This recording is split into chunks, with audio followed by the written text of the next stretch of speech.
हाय people. So last class तक हम लोगों ने किया था ऑब्जेक्टिव्स कवर और उसके बाद अकाउंटिंग साइकिल कवर किया था और हल्का सा ग्लिम्स हमने जर्नल का लिया था कि जर्नल क्या होता है। ठीक है, तो आज की क्लास में बेसिकली हम लोग उसी के आगे एक और बेसिक चीज़ करेंगे जो कि आगे जाके बहुत यूज़ होने वाली है और कॉमन टर्म है जो हर जगह यूज़ होएगी होएगी। इसको अगर हम बोलें तो वैसे ये अगर आज क्लास 4 हम लोग आज 4th वीडियो जा रहे हैं ये, अगर हम लोग बोलें कि ये फंडामेंटल्स ऑफ अकाउंटिंग है, मतलब अगर आप अकाउंटिंग शुरू करते हो तो आपको इन टर्म्स के बारे में पता होना ही चाहिए और पता चल जाएगा आपको, क्योंकि इसी के आसपास सारी चीज़ें मैक्सिमम रिवॉल्व होती हैं।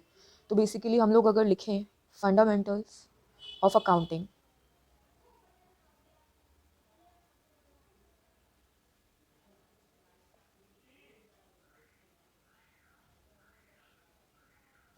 फंडामेंटल्स ऑफ अकाउंटिंग के लिए आपके पास बेसिक तीन चीज़ें ये लोग देते हैं। अगर आप बुक्स वगैरह देखोगे तो पहली चीज़ उसमें रहती है असेट्स,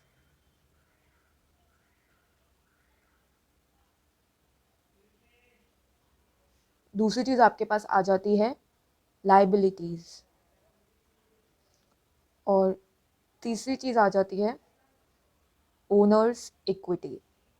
अभी हम लोग एक एक करके तीनों चीज़ें देखेंगे कि क्या होता है इसमें। पर अगर मैं आपको बेसिकली बताना चाहूँ तो ये तीनों चीज़, अब जो हम रिपोर्टिंग की बात कर रहे हैं, जो हम समराइजिंग करते हैं, trading profit and loss account और बैलेंस शीट, इनमें हम समराइजिंग करते हैं। तो ये जो बैलेंस शीट है बेसिकली ये तीनों चीज़ें बैलेंस शीट की पार्ट है। अगर मान लो हम टी शेप बैलेंस शीट बनाते हैं, ये आजकल नहीं यूज़ हो रहा है, अभी फॉर्मेट चेंज हो गया है। टी शेप बैलेंस शीट की जगह ऐसे आप एक तरह से और सारी चीज़ें, आजकल टी शेप बैलेंस शीट नहीं बनती है जनरली, क्योंकि आपका शेड्यूल अलाउ नहीं करता है, चेंज हो गया है। बट अगर समझने के पर्सपेक्टिव से हम लोग देखें तो ये जो बैलेंस शीट रहती है इसके अंदर एक यहाँ पर आप बोल सकते हो डेबिट साइड और यहाँ पर क्रेडिट साइड। वैसे नहीं होता है, यहाँ पर डेबिट और क्रेडिट जैसा कुछ नहीं होता है, पर फिर भी अगर आप चाहो तो आप बोल सकते हो कि ये पॉजिटिव, ये वैसे डेबिट नहीं होगा, ये डेबिट क्रेडिट नहीं बोल सकते आप इसको। हाँ यस। तो अगर हम बैलेंस शीट की बात करें तो ये तीनों पॉइंट्स जो फंडामेंटल्स ऑफ अकाउंटिंग है ये बैलेंस शीट के पार्ट हैं। जैसे कि यहाँ पर हमारा असेट्स आ जाता है, यहाँ पर ओनर्स इक्विटी, उसके नीचे लायबिलिटी। बेसिकली इसका सम और इसका सम, यहाँ पर जो आइटम्स आएंगी और यहाँ पर जो चीज़ें आएंगी उनको दोनों को इक्वल होना ज़रूरी है। जितनी हमारे बिजनेस में असेट्स है उतनी ही लायबिलिटीज़ और उतने ही इक्विटी हमारे पास आती है, तो ये इक्वल हो जाते हैं और ये हमारी बैलेंस शीट बन जाती है। तो ये तीनों जो फंडामेंटल्स है तीनों इंपॉर्टेंट है बैलेंस शीट के पॉइंट ऑफ व्यू से। ओके, हमारे बिजनेस की पोजीशन जानने के पॉइंट ऑफ व्यू से। तो अब अगर हम तीनों को थोड़ा थोड़ा सा देखें तो उसमें क्या है कि जो असेट्स है, असेट एक वो चीज़ होती है जिसकी कोई वैल्यू होती है, जो आगे जाकर हमें कुछ कैश या कुछ पैसे या कोई चीज़ दिलवाने में हेल्प कर सकते हैं। जैसे कि कोई अगर आप फिक्स असेट की बात करो तो फिक्स असेट क्या होता है, जैसे कि कोई मशीनरी है, कोई मशीन आपने आज परचेज़ की, आप उसको आगे जाकर बेच सकते हो या फिर आप उस मशीन के बदले कोई और नई मशीन ले सकते हो, तो वो आपको बाद में जाकर कुछ पैसे दिलवाएगी। वो आज अगर आपने उसमें पैसे इन्वेस्ट भी किए हैं तो आगे जाकर उसकी कोई वैल्यू है, आपको कुछ मिलने वाला है उसके लिए। ठीक है, वैसे ही फिक्स असेट के अलावा और करंट असेट्स होते हैं जिसके अंदर आपके कैश का बैलेंस आएगा, बैंक का अकाउंट का बैलेंस रहेगा। तो अगर आपके जो कैश इन हैंड पड़ा है, आपके पास कैश पड़ा है, उसकी भी कोई वैल्यू है, आपके पास वो असेट है, आपकी अपनी है, आप उसको बाद में इस्तेमाल कर सकते हो कोई चीज़ को परचेज़ करने के लिए, कोई एक्सपेंस करने के लिए, कुछ भी चीज़ करने के लिए। ठीक है, अपने बिजनेस में। और उसी की तरह अगर लाइबिलिटीज़ की बात आ जाती है तो ये हमारे आगे होने वाले खर्चे रहते हैं जिससे हमारे पैसे जाएंगे हमारे पास से। जैसे कि अगर हमने किसी से लोन लिया है तो हमने आज तो पैसे ले लिए पर हमें उसे आगे जाकर पे करने होंगे वो लोन, तो वो हमारा अभी ऋण है जो हमें उतारना है, हमारा डेट है जो हमें आगे जाकर क्लियर करना है किसी भी बिज़नेस को। तो उसी की तरह सन्ड्री क्रेडिटर्स रहते हैं कि हमने आज परचेज़ कर लिया क्रेडिट पर कोई सामान, पर आगे जाकर हमें उसे पैसे वापस करने हैं, तो ये हमारा आगे जाकर के लिए, अभी के लिए हमारा डेट है जो हमें आगे जाकर अपने इन असेट्स की हेल्प से पे ऑफ करने पड़ेंगे। इन असेट्स की हेल्प से या फिर कोई और लाइबिलिटी लेकर, कि मतलब सन्ड्री क्रेडिटर्स को पे करना है अगर, तो हमने कोई और लोन ले लिया जिसके थ्रू हम सन्ड्री क्रेडिटर्स को पे कर रहे हैं या कैसे भी, तो ये हमारे डेट हैं जो हमें उतारने हैं आगे जाकर, और ये हमारी असेट्स हैं जो अभी हमारे पास है, चाहे तो लॉन्ग टर्म भी हो सकती है, शॉर्ट टर्म भी हो सकती है, जिनकी हेल्प से हमारी कोई वैल्यू है। मतलब ये पैसे की फॉर्म में भी हो सकते हैं या किसी सामान की फॉर्म में भी हो सकते हैं, जैसे कि मशीनरी हो गई, स्टॉक हो गया। लेकिन ये हमारे पास है, ये चीज़ें हमारे पास पैसे की फॉर्म में हैं अभी, और लाइबिलिटी जो हमें आगे जाकर चुकानी है क्योंकि किसी और की वो चीज़ है, तो हमें उसको पैसे वापस करने हैं। और रही बात ओनर्स इक्विटी, ओनर्स इक्विटी क्या होता है? जिसने बिजनेस स्टार्ट किया उस बंदे ने जो कैपिटल लगाई, जो कैपिटल इंट्रोड्यूस की, वो कैपिटल, और अगर वो कोई कैपिटल वापस ले गया है तो वो ड्राइंग्स, और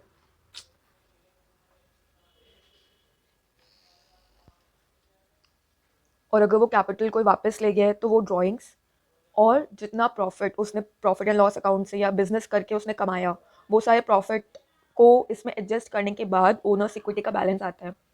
तो बेसिकली ओनर्स इक्विटी क्या हो गया हमारा? जितना उसने इन्वेस्ट किया, मतलब कैपिटल इंट्रोड्यूस किया जितना, और उसमें से जितना वो विड्रॉल करके ले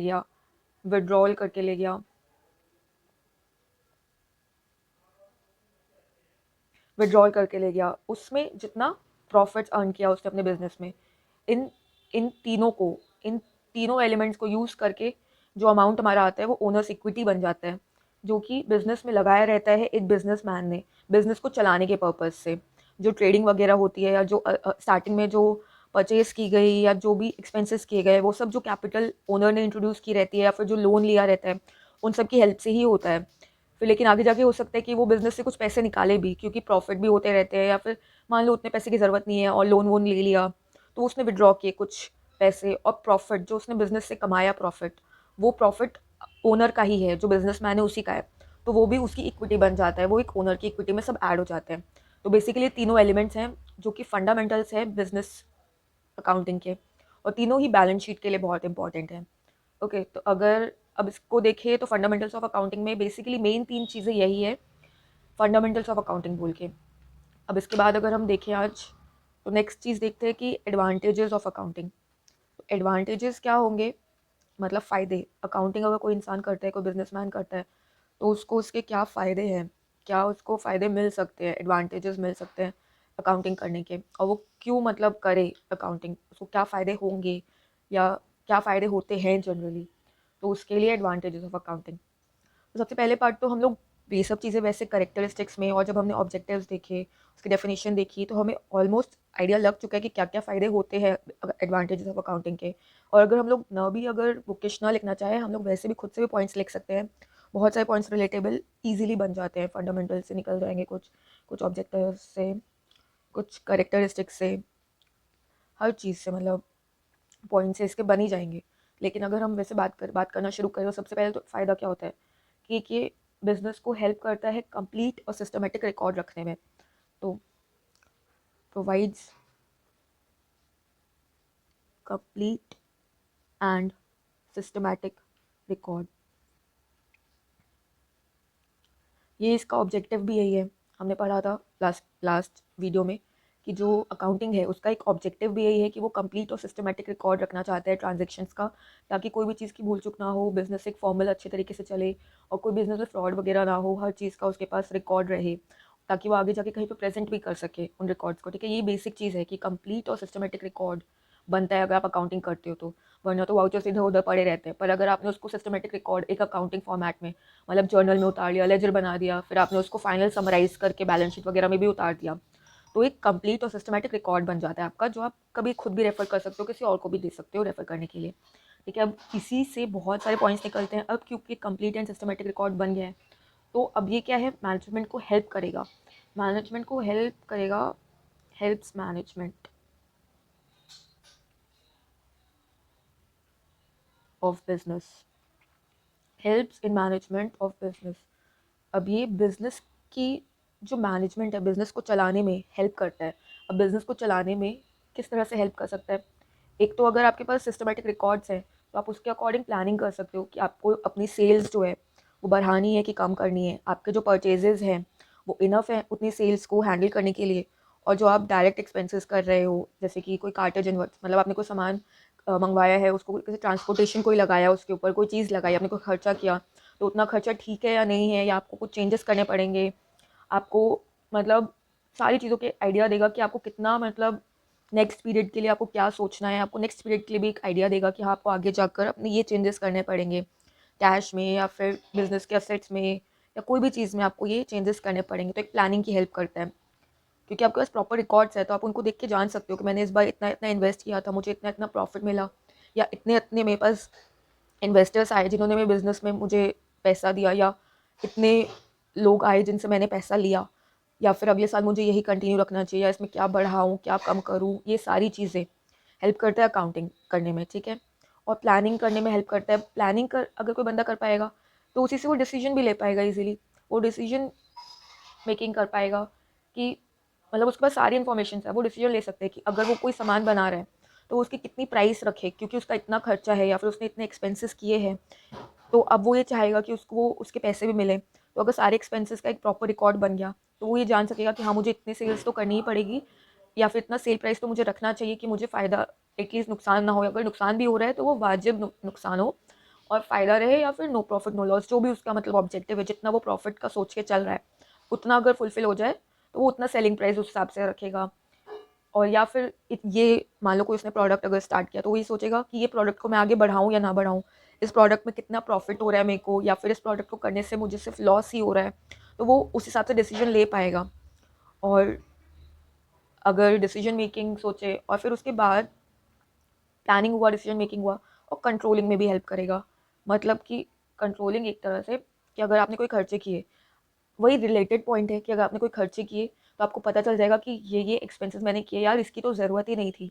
तो अब वो एक्सपेंस वो चाहेगा कि मैं अगले अकाउंटिंग पीरियड में कम करूँ थोड़ा अपने, अगर ज़रूरत नहीं थी तो मैं उसको कम करूँ, या फिर कोई एक्सपेंस था जिसकी ज़रूरत थी पर मैंने नहीं किया, मान लो कंजूसी की वजह से, या फिर मैंने सोचा कि इस एक्सपेंस के बिना भी चल जाएगा, पर जब मैं मेरी बुक्स बना रहा हूँ तो मुझे लगा कि नहीं यार ये एक्सपेंस कर देना चाहिए था, अगर मैं ये करता तो मुझे इससे बिज़नेस में फ़ायदा मिलता।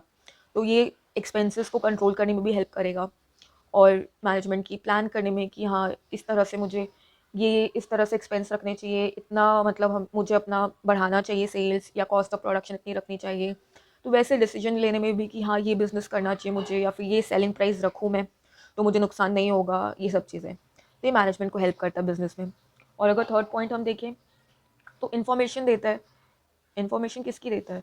अगर हम प्रॉफिट एंड लॉस अकाउंट को देखें तो वही ऑब्जेक्टिव वाला पॉइंट की इन्फॉर्मेशन देता है प्रॉफिट और लॉस की।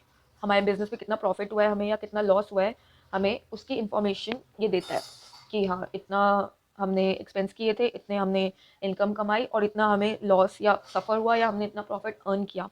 ठीक है, तो ये इन्फॉर्मेशन देता है जो भी हमें बिजनेस को देता है, मैनेजमेंट को देता है, और जो भी रिलेटेड यूज़र्स रहते हैं।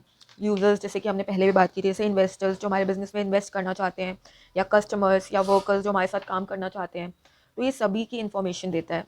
प्रॉफिट एंड लॉस अकाउंट की प्रॉफिट और लॉस की इन्फॉर्मेशन देता है उन सभी को। ठीक है।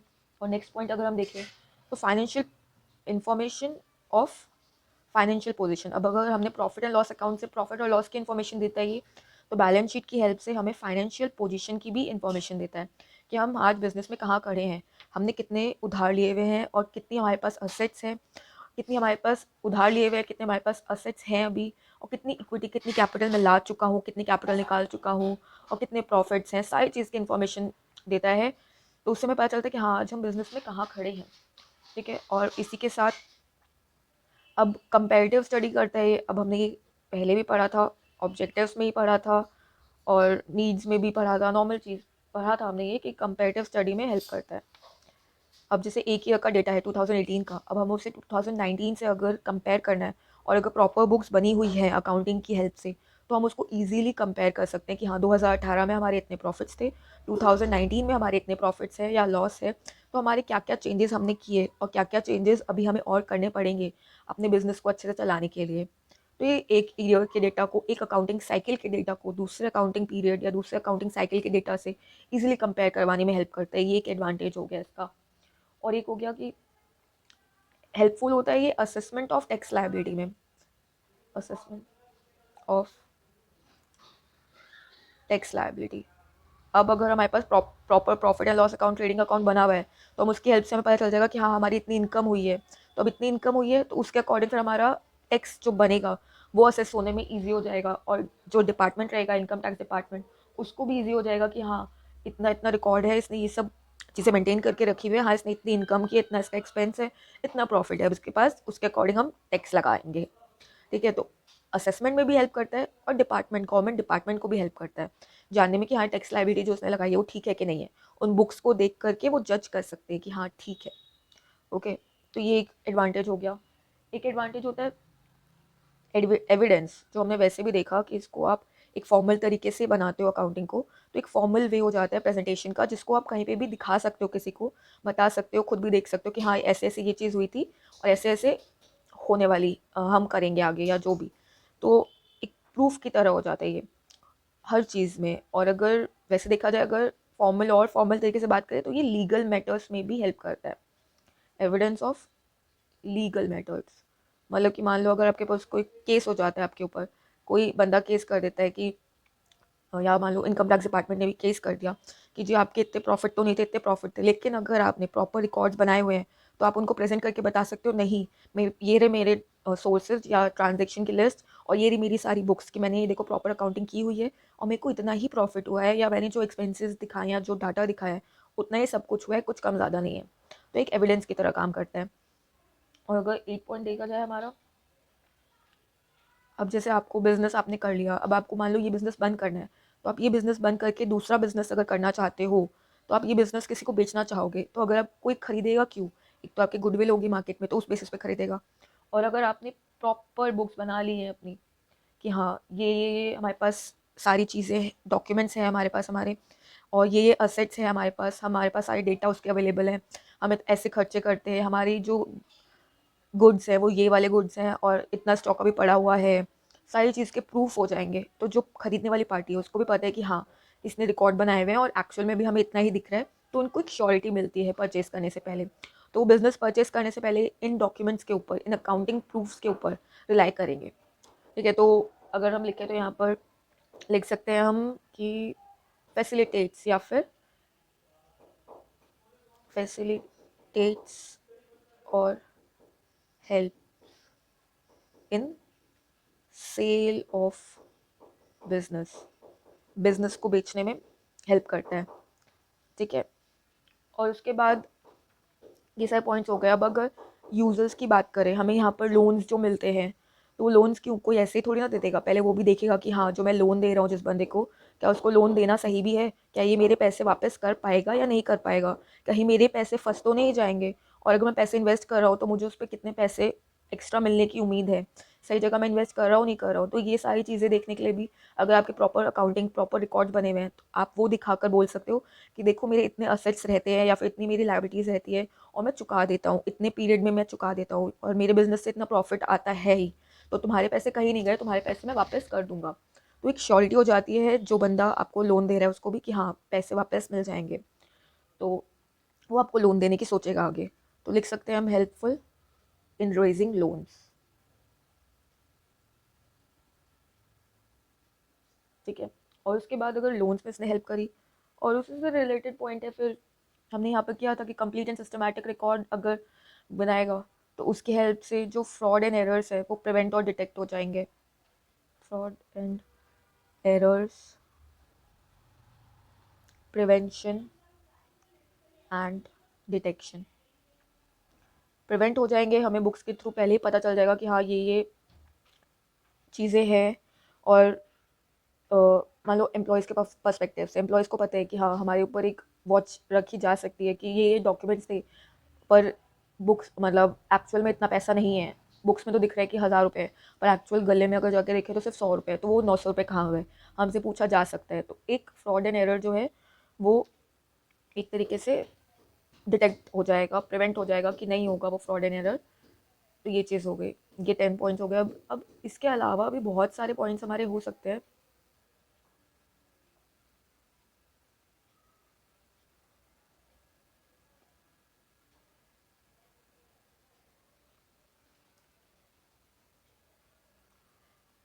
इसके अलावा भी बहुत सारे पॉइंट्स हो सकते हैं जो इन्हीं में से किसी ना किसी से निकल कर बन जाएंगे, कि जैसे कि आपको अपने बिजनेस की प्रोग्रेस देखनी है, उसमें हेल्प करता है ये, आपको कंपटीशन में आगे बढ़ाता है, आपने प्रॉपर अकाउंटिंग की हुई है तो आपको कॉम्पिटिटिव बनाता है एक तरीके से, और इन्फॉर्मेशन देता है वेरियस यूज़र्स को, मतलब जो हमने ऑब्जेक्टिव में पॉइंट लिखे थे या जो उसके करेक्टरिस्टिक्स में पॉइंट लिखे थे वो सब भी हम यहाँ इन्वॉल्व कर सकते हैं इनके अलावा, ठीक है।